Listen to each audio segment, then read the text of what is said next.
इंसान की आकृति धारण करनी है, लेकिन आपकी परिणति कैसी है? परिणति कैसी है? आकृति की महत्ता नहीं है, महत्ता है परिणति की, महत्ता है मति की।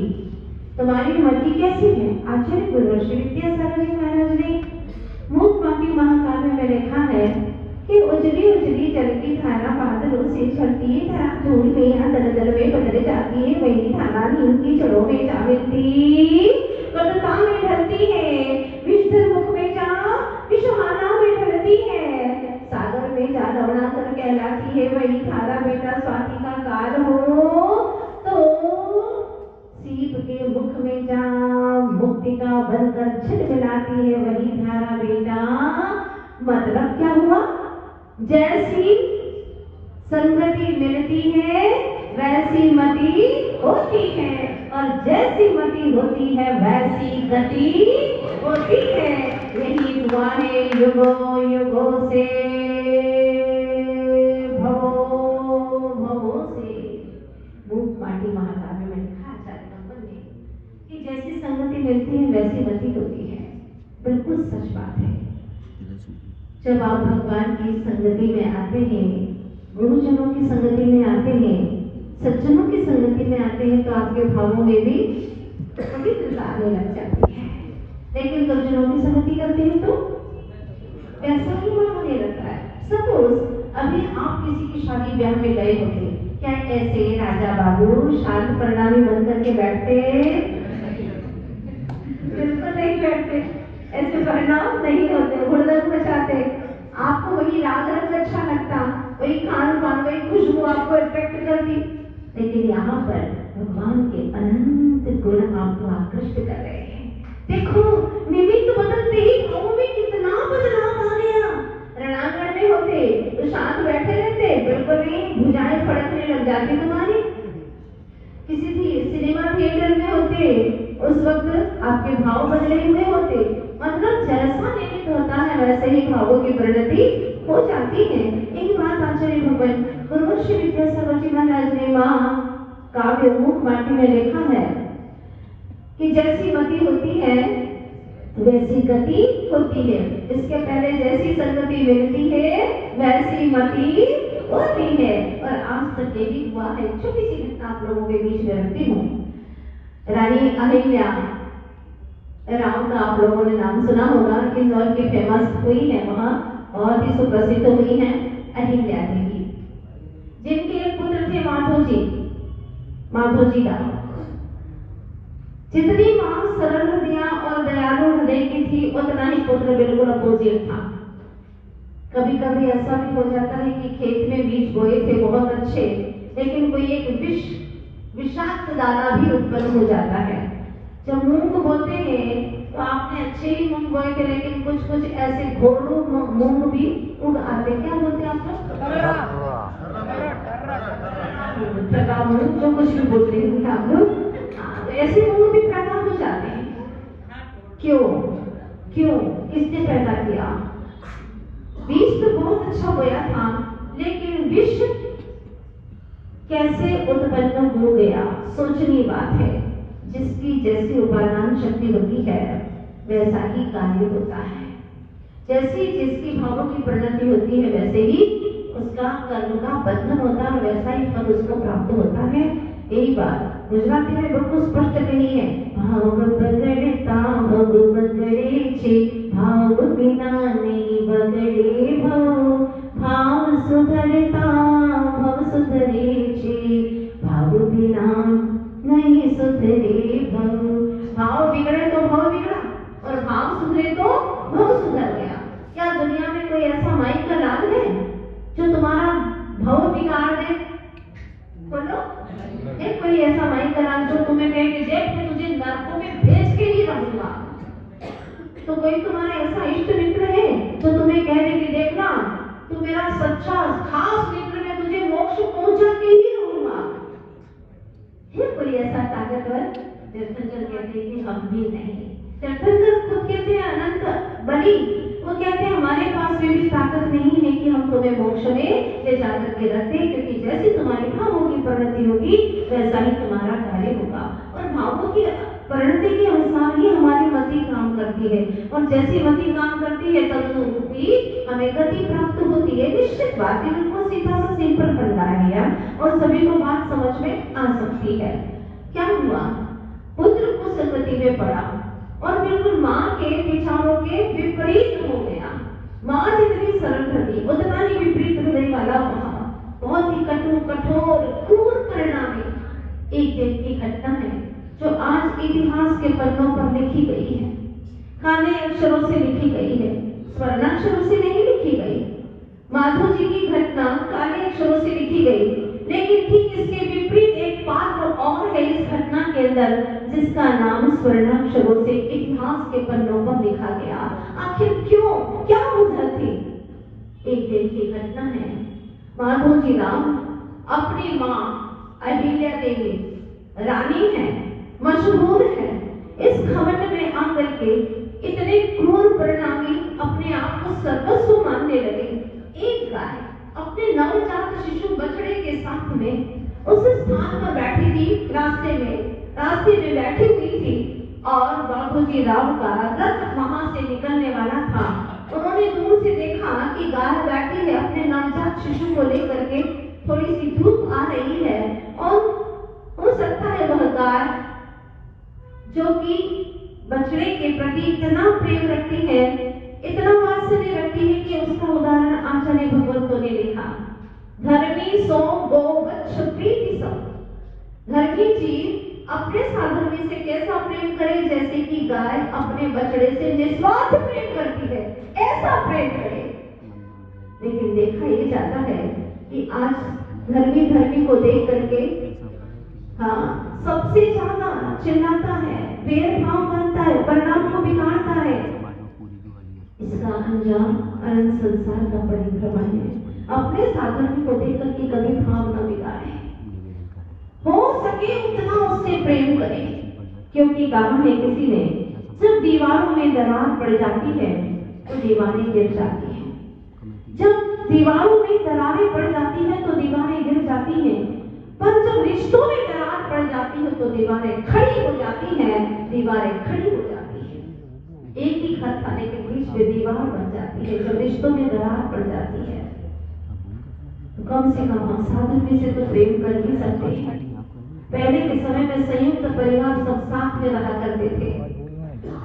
बच्चों को 2 साल में पढ़ाई के लिए भेजने की जरूरत नहीं पड़ती थी, लाखों रुपया खर्च करने की जरूरत नहीं पड़ती थी, और छोटी छोटी बातों के लिए, मोटिवेशन के लिए कोई स्पीच की जरूरत नहीं पड़ती थी, क्योंकि घर में दादा दादी हुआ करते थे, संयुक्त परिवार। वो बातें सिखाते थे जो 100 अध्यापक मिलकर के भी नहीं सिखा सकते, वो बात दादा दादी सिखाते थे। छोटी छोटी बातों में कोई बच्चों के अलग से डॉक्टर नहीं हुआ करते थे। आज से 50 साल पहले जाओ, आवश्यकता ही नहीं पड़ती थी, क्योंकि दादा दादी वो तो पूरी हर तरह की इलाज जानती थी। कैसी परेशानी हो जाए बच्चे को चट बढ़िया ठीक कर देती थी अपने घरेलू औषधियों के माध्यम से। उसको बाहर की दवाइयां खिलानी ही नहीं पड़ती थी। आजकल तो वह गर्भवती स्त्रियां गर्भ से आते ही बच्चा और दवाइयां खाना शुरू कर देती है। उसके क्या संस्कार पड़ेंगे सोचो। आज भी कई ऐसी वृद्ध महिलाएं जो मेरे पास में आती है, मैं उनको बहुत प्यार से बात करती हूँ, बहुत अच्छा लगता है, क्योंकि वृद्धों से बात करने के लिए अब आज के आधुनिक लोगों को समय नहीं है। वे बेचारे कराते हैं, और जब आते हैं मेरे पास में, जब उनसे बात करती हूँ, वो कहते हैं, कई वृद्धों के मुख से सुना कि मैंने आज तक एक टेबलेट नहीं खाई, एक मेडिसिन नहीं खाई, क्योंकि उनका जीवन ही इतना अच्छा रहा करता था और इतने पवित्र विचारों से जिया करते थे, इनको एक भी मेडिसिन की जरूरत नहीं रहती थी। आजकल के लोग मेडिसिन भी खूब खाते हैं और झूठा मेडिटेशन भी बहुत करते हैं, लेकिन उनको हाथ में कुछ भी आता नहीं है। क्यों? क्योंकि मन उनका स्थिर ही नहीं है, उनकी सोच अच्छी नहीं है, प्रेम वात्सल्य की धारा नहीं बहती उनकी। घर में ही संकुचित विचारधाराओं के हो गए, 2 भाई हैं, 2 प्रेम से नहीं रह पाते। बहुत ही परिस्थिति खराब और बिगड़ती चली जा रही है। आदमी मजबूर होता जा रहा है, क्या अजब दस्तूर ढोता जा रहा है। चांद तारों के बहुत नजदीक है पर आमदनी से दूर होता जा रहा है, आमदनी से दूर होता जा रहा है। आज आदमी की ऐसी स्थिति है, इंसान इंसान से प्रेम नहीं कर पा रहा। ऐसा लगता है इंसान इंसान से मिलता है जैसे कि कोई मशीन से मिल रहा हो, जैसे कोई यंत्र से मिल रहा हो। उसको लगता ही नहीं है, क्योंकि भीतर की संवेदनाएं खत्म होती चली जा रही है। पर संवेदनाएं पुनः जागृत हो सकती हैं तो ऐसे सिनारियों में आकर के ही हमारी संवेदनाएं फिर से जागृत हो सकती है। गुरुओं के सत्संग में जाकर के सुषुप्त चेतना को हम जागृत कर सकते हैं। अब उस माधोजी राव को कैसे समझाएं कि वो अपनी चेतना को जागृत कर सके? वो कुछ भी करने को तैयार नहीं है और उसके अंदर दिनों दिन क्रूरता बढ़ती चली जा रही है।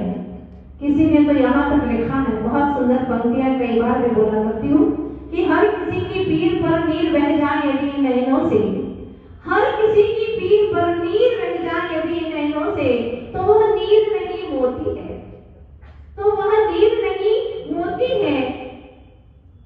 जैसे नीर ही मोती बनता है सीप के मुख में, मगर स्वयं की पीर पर नीर बह जाए यदि नैनों से, तो वह नीर नहीं जहर है। स्वयं की पीर पर नीर बह जाए यदि नैनों से, तो वह नीर नहीं जहर है, क्योंकि नीर ही जहर बनता है सर्प के मुख में। कितना अंतर, एक सीप के मुख में जाता है मोती बन जाता है, एक सर्प के मुख में जाता है वही जल, तो वह जहर बन जाता है। बहुत अंतर है। आप सबसे गुजारिश है, आप अपने परिणामों को नापिएगा, तोलिएगा, निरीक्षण कीजिएगा, एनालाइज कीजिएगा कि मेरे परिणाम कैसे हैं। मेरे अंदर क्रूरता तो नहीं पड़ रही है। अगर क्रूरता है तो इंसान ही नहीं हूं मैं। महान होना, महात्मा होना, परमात्मा होना तो कोसों दूर की बात है। मेरे अंदर अभी इंसानियत ही नहीं आई है। क्या होगा, जरा अपने बारे में भी सोचते रहिएगा।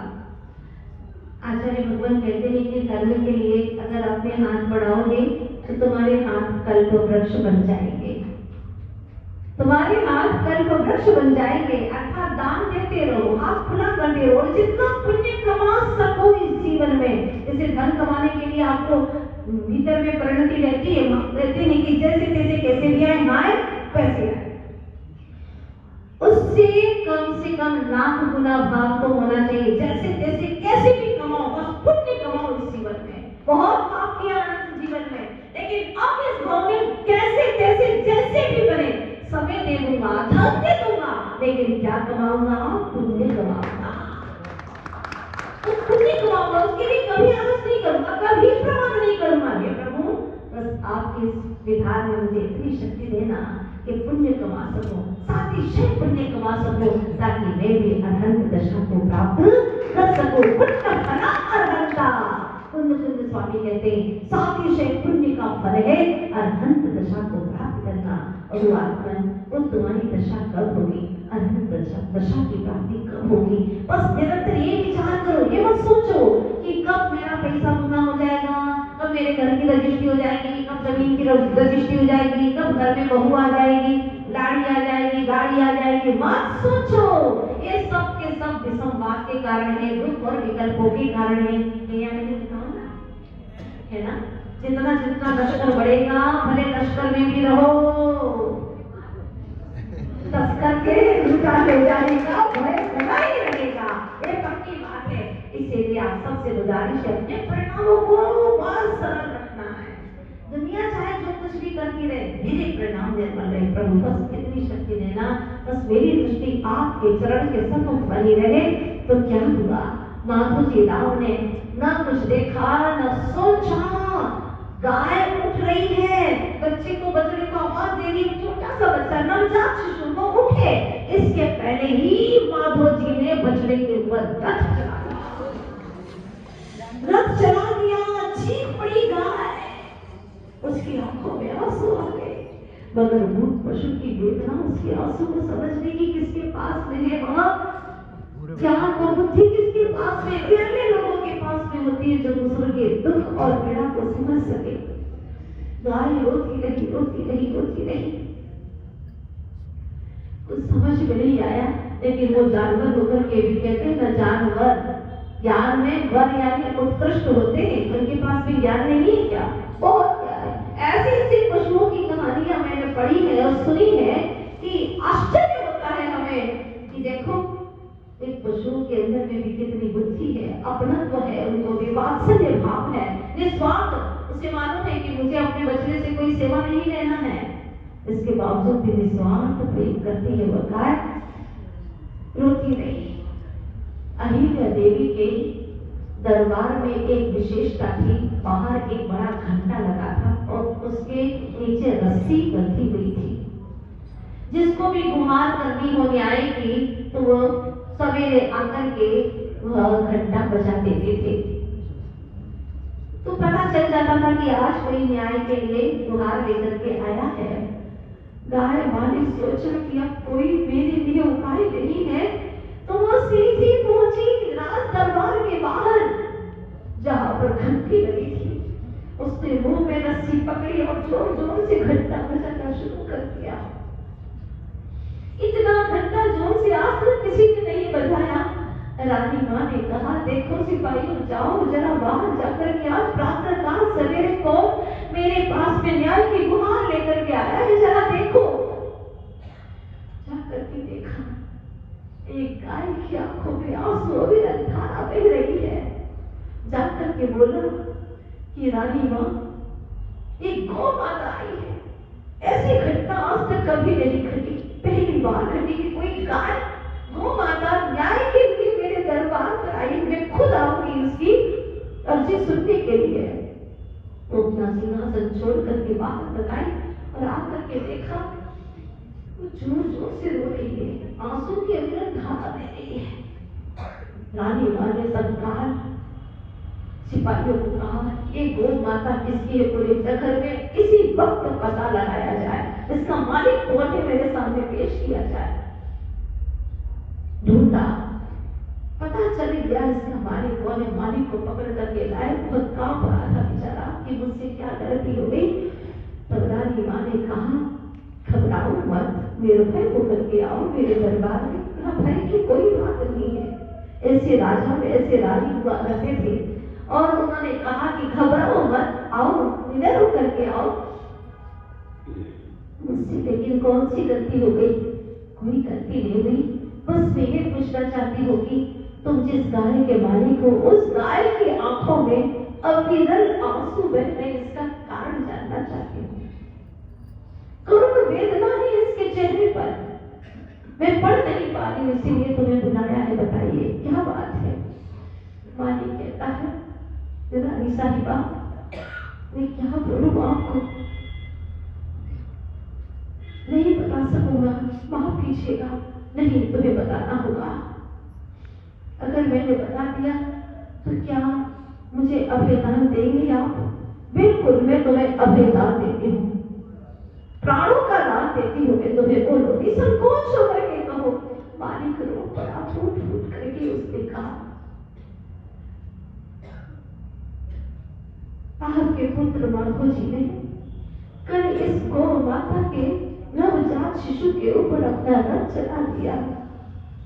लोगों ने कहा भी रुको रुको रुको, लेकिन उन्होंने एक न सुनी, इस शिशु के ऊपर रथ चला दिया। तब से गाय ने एक बूंद पानी नहीं पिया, घास का तिनका देखा नहीं है, वो रो रही है, उसके आंसू नहीं थम रहे हैं, पूरा घर व्याकुल है। कुछ समझ में नहीं आ रहा। रानी भी रो पड़ी उसकी बात को सुन करके। एक मूक पशु के साथ में ऐसा अत्याचार, अरे तुम किसी को सुख नहीं दे सकते हो तो कम से कम उसका सुख तो मत छीनो, उसे दुख तो मत दो जो अपने दुख को कहने में भी समर्थ नहीं है। रानी ने तत्काल राज दरबार में जाकर के दरबार बुलाया और दरबारियों से मंत्रियों से मंत्रणा करके घोषणा करवा दी, जिसने जैसा कुकृत्य किया है उसके ऊपर भी वैसा ही कार्य किया जाए। मतलब मंत्रियों ने पूछा, जिस तरह से उसने उस गाय की जान ले ली, उसको भी उसी स्थान पर रख दिया जाए माधव जी को।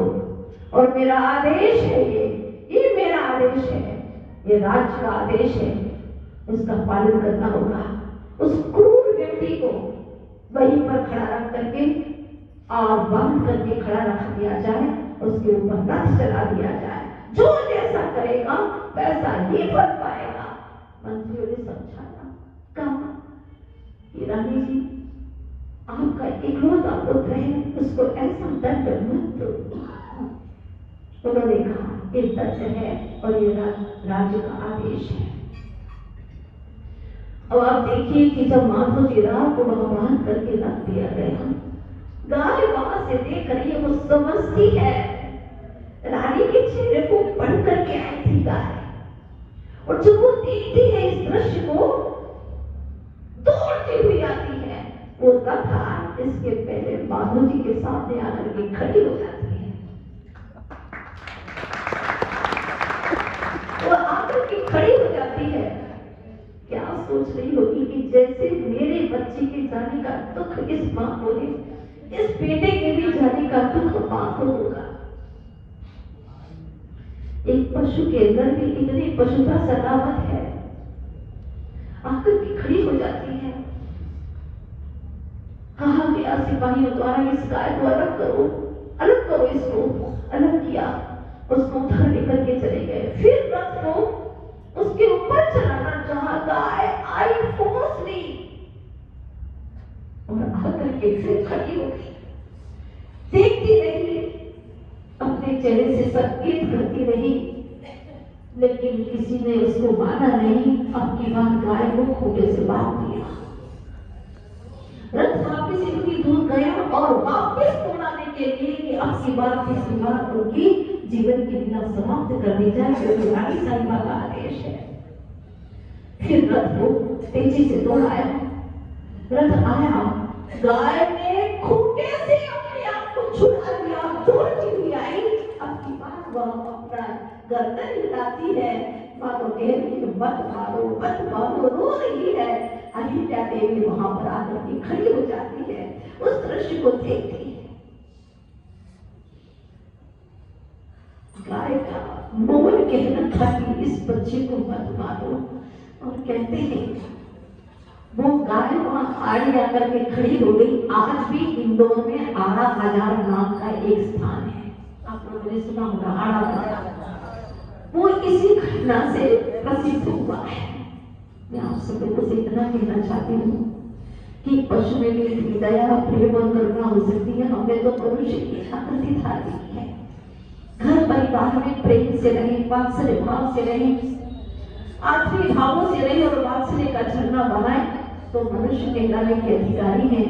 नहीं तो खेत में बिजू का होता है ऐसी लकड़ी, और ऐसी लकड़ी ऊपर हंडिया और पुराना पटा कुर्ता पहना देते हैं दादा का।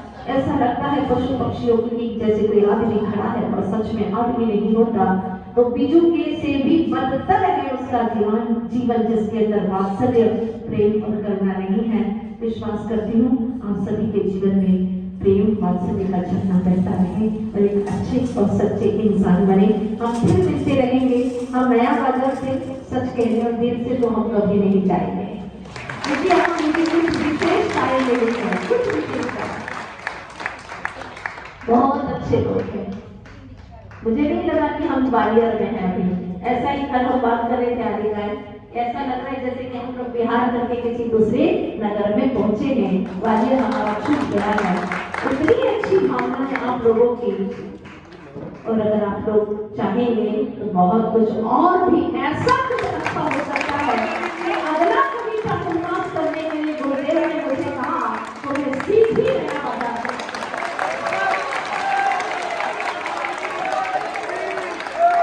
मुझे लग रहा है यहाँ के पवित्र अच्छे और सच्चे छात्रों और कविताओं की भावना इतनी प्रबल है कि यहाँ पर कल ही आए थे मेरे पास में, रोज आ रहे हैं लोग, कमेटी के पूरे महानुभाव भी आए थे और उन्होंने कहा माता जी ये मंदिर का विस्तार हो जाए और जो वास्तु के गड़बड़ हम लोगों ने बना दिया है उसको भी हम व्यवस्थित कर दें। कितना अच्छा, इतना बड़ा स्थान है और मूल मौके पर स्थान है यहाँ पर। क्या नहीं हो सकता, सब कुछ अच्छा व्यवस्थित हो सकता है, ऐसी भावना थी। तो देखो, अगर आप लोग पूरे समाज के लोग एकजुट होते हैं अच्छे से प्रेम भाव से, पूरी समाज की बहुत वृद्धि होगी, उसमें कोई संदेह नहीं है। क्योंकि मंदिर अगर व्यवस्थित होता है तो वहाँ के महानुभाव भी नियम से व्यवस्थित होते हैं। कई गाँव में मैंने देखा, अभी हम लोग एक राजस्थान के गाँव से आ रहे हैं, वहाँ पर बहुत ही अस्त व्यस्त था। तो लोगों ने मुझसे निवेदन किया, माता जी आप आए हैं तो ये काम करा करके जाए। मैंने कहा देखो, पहले समाज की सबकी एक बत्ती होगी, एक सहमति होगी तो काम तुम्हारा सोने में सुहागा जैसा हो जाएगा। बस सब एक सम्मति करो। और लोगों ने एक सम्मति की। हमको 3 दिन का टाइम था, सिर्फ चातुर्मास के लिए आगे जाना था। गांव के अंदर बरकत नहीं होती थी, लोगों में धन धान्य की कमी होती जा रही थी, घर आपस में टूटते चले जा रहे थे। हमने कहा देखो भाई 3 दिन का समय है, मुहूर्त तो देखेंगे, अगर अनुकूल होगा तो ठीक है, नहीं तो हमें चातुर्मास करने आगे जाना है। देखा योग से पुष्य नक्षत्र दूसरे ही दिन, वाह क्या योग आ गया। 1 घंटे के लिए प्रवचन के अंदर लगभग 3 से 4 करोड़ रुपए इकट्ठे कर दिए उन लोगों ने। और मूर्ति को जैसे ही सही दिशा में, उनका एक संत भवन था, वहां पर शिफ्ट किया। और जैसे ही शिफ्ट किया, आप लोग आश्चर्य करोगे, उस वर्ष लोगों ने कहा कि 25 साल के बाद में हमारा धंधा इतना अच्छा चला, आपस में प्रेम बढ़ा। लोगों ने दान इतना दिया कि आज 12 करोड़ का बिल्कुल मार्बल का, सफेद मार्बल का 2 मंजिल का मंदिर बन गया, समग्र शरण मार्बल का बन गया, इतना अच्छा। और अब वहां पर पंच कल्याणक होने वाला है। ये बात तय है, मंदिर वास्तु से होता है, पूरे समाज की तरक्की होगी। ऐसा कौन पापी जीव होगा जो ना चाहे अपने साधन में जीवों की तरक्की? सब कोई चाहते हैं। आप लोग भावना बनाओ, एकजुट हो जाओ तो आपको आशीर्वाद मिल जाएगा, तो काम हो सकता है। और फिर कालांतर में आप बड़े से बड़ा संघ भी आए तो यहाँ पर आनंद से आप लोग, अभी जैसे दिक्कत होती है कौन कहाँ बैठे हैं, कैसे बैठे हैं, कितना सारा बड़ा स्थान है अपने पास में, यहाँ से इधर और भी स्थान है, बहुत कुछ आप लोग कर सके। आप लोगों की भावना को मैं आशीर्वाद देती हूँ। भावना को अगर एकजुट होंगे तो आपका काम अच्छे से हो सकता है। देख लीजिएगा।